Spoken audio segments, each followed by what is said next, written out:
प्रिय मित्रों, जब श्री विभीषण जी रावण को छोड़कर जब राम के शरण में गए युद्ध के शिविर में, तो राम ने उनके साथ कैसा बर्ताव किया, उसमें शरणागत शब्द आया है। शरणागत माने शरण में आए हुए की रक्षा करना चाहिए, लेकिन आज के परिवेश में ऐसा नहीं होता है। आज के परिवेश में कोई अगर शरण में आए तो लोग उसको कमजोर समझते हैं, उसके साथ अच्छा व्यवहार नहीं करते हैं। लेकिन भगवान श्री राम जब विभीषण जी शरण में आए तो विभीषण जी के साथ कैसा व्यवहार किया और शरणागत की परिभाषा गोस्वामी तुलसीदास ने क्या दी, आज उसी की कथा हम सुनाएंगे श्री रामचरित्र के मानस के माध्यम से। तो जब रावण बहुत अपने भाई को दुत्कारा तो श्री विभीषण जी वहां से चल दिए राम के शिविर में। तो जब विभीषण जी वहां से चले तो रावण को अपशकुन होने लगा, उसका आयु घटने लगा, इसलिए कि विभीषण जी जो थे वो श्री राम भक्त थे। उनके प्रभाव से, एक भगवान का जो भक्त होता है उसके प्रभाव से पूरा पूरा ग्राम, पूरा परिवार, पूरा देश, पूरा राज्य सुखी रहता है। तो जब मेन भगवत भक्त ही वहां से चले गए तो स्वाभाविक है कि उसका आयु घटेगा ही।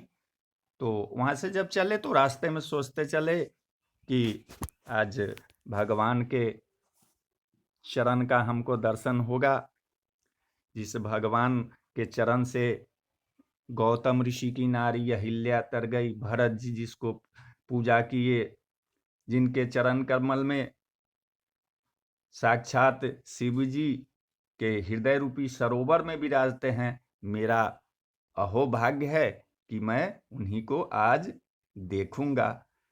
यही विधि करत सप्रेम विचारा, आयऊ सपदि सिंधु यही पारा। कपिन विभीषण आवत देखा, अजाना कोरी पुदूत अभिषेखा। इस प्रकार प्रेम सहित विचार करते हुए वे शीघ्र ही समुद्र के इस पार, जहां पर रामचंद्र जी की सेना थी, वहां विभीषण जी को लोग वानरी सेना ने आते देखा तो उन्होंने समझा कि ये शत्रु का माने रावण का कोई खास दूत है। ताहि राखी कपिस पहियाए, समाचार सब ताहि सुनाए।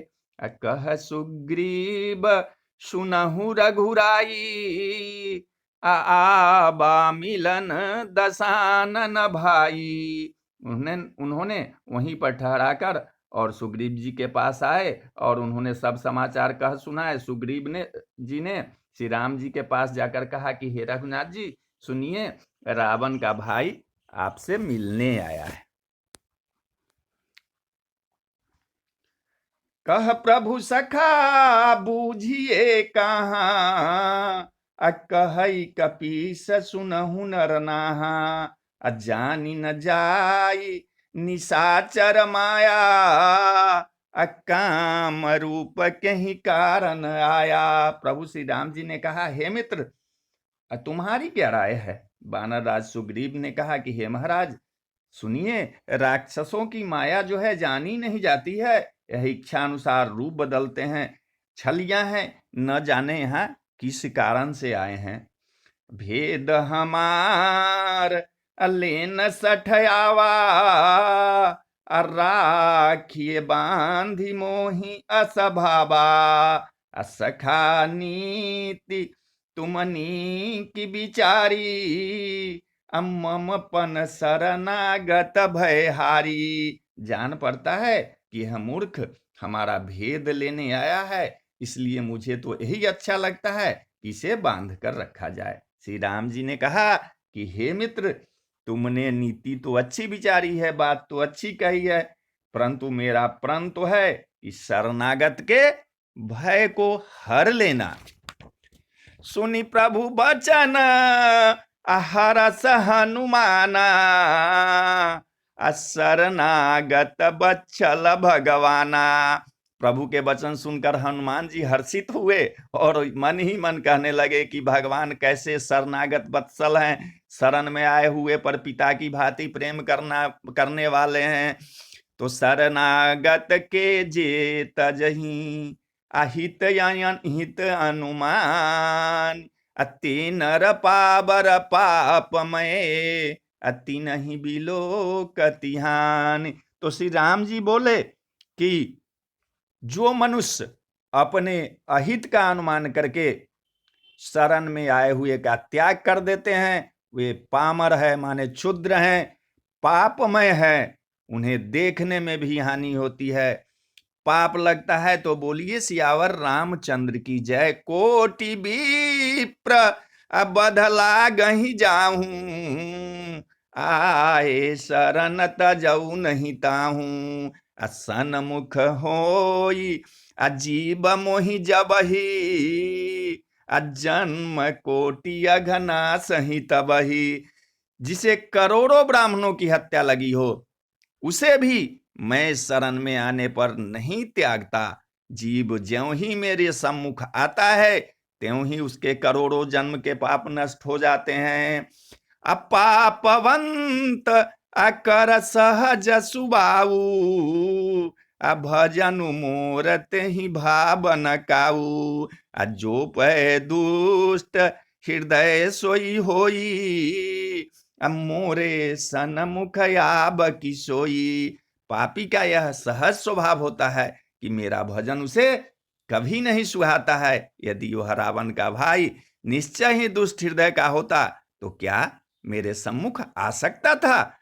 निर्मल जन निर्मल मन जन सो मोहि पावा, मोहि कपट छल छिद्र न भावा, भेद लेन अपठवा 10 सीसा, तबहु न कछु भय हानि कपीसा। जो मनुष्य निर्मल मन का होता है वही मुझे पाता है, मुझे कपट और छल छिद्र नहीं सुहाते। यदि उसे रावण ने भेद लेने को भेजा है तब भी हे सुग्रीव अपने को कुछ भी भय हानि नहीं है। जग महु सखा अनिसाचर जेते, लक्ष्मण नहीं निमिष महु तेते, जो सभीत आवास सरनाई, रखी हो ताहि प्राण की नाई। क्योंकि हे सके जगत में जितने भी राक्षस हैं, लक्ष्मण क्षण भर में उनको सबको मार सकते हैं, और यदि वह भयभीत होकर मेरे शरण में आया है तो मैं उसे प्राणों की रक्षा करूंगा। उभय भाति ते ही आन हूं, हसी कह कृपा निकेत, जय कृपाल कही कपि चले, अंगद हनु समेत। कृपा के धाम श्री राम जी ने हंसकर कहा कि दोनों ही स्थितियों में उसे ले आओ। तब अंगद और हनुमान सहित सुग्रीव जी कृपालु श्री राम जी की जय हो कहते हुए चले। तो बोलिए सियावर रामचंद्र की।